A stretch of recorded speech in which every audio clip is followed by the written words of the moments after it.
पाकिस्तान को 260 अरब डॉलर्स बरामदात वाला मुल्क बनाएंगे। जादू टोने नहीं बल्कि मेहनत से मुल्क को आगे लेकर जाएंगे। मौशी इस्तेहकाम के लिए मैं और आर्मी चीफ दोस्त ममालिक के पास गए। IMF प्रोग्राम के लिए दिन रात मेहनत की। वफाकी काबीना का वज़ीर आज़म की ज़ेर क़यादत 1 साल मुकम्मल होने पर खुसूसी इजलास। वज़ीर आज़म ने खिताब में कहा, मौशिया आशारिया मुस्बत हैं। आलमी मालियाती इदारे एतराफ़ कर रहे हैं। मईशत की बेहतरी के लिए नवाज शरीफ का शुक्रिया अदा करना चाहता हूँ। महंगाई की शरह 28 से कम होकर 1.6% पर आ गई।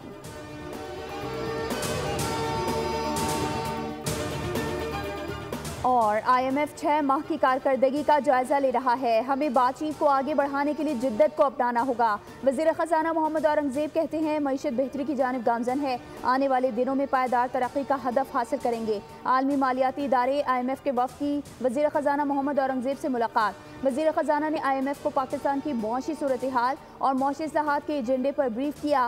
पहले मरहले में IMF वफ़द के साथ तकनीकी सतह के मुज़ाकरात होंगे। क्लाइमेट फाइनेंसिंग पर भी बातचीत होगी।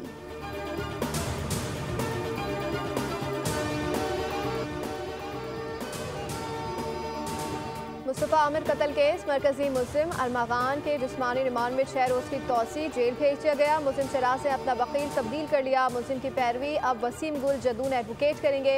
अदालत ने मुल्जिम शराज को अदालती तहवील में जेल भेज दिया। FIA की तहकीकात का आगाज़। हुकाम के मुताबिक मरकजी मुल्जिम के लैपटॉप, मोबाइल और दीगर रिकॉर्ड्स का जायजा लिया जाएगा।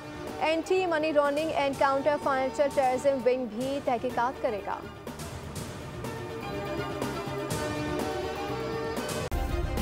सब्सक्राइब करें और बेल दबाएं ताकि कोई खबर रह न जाए।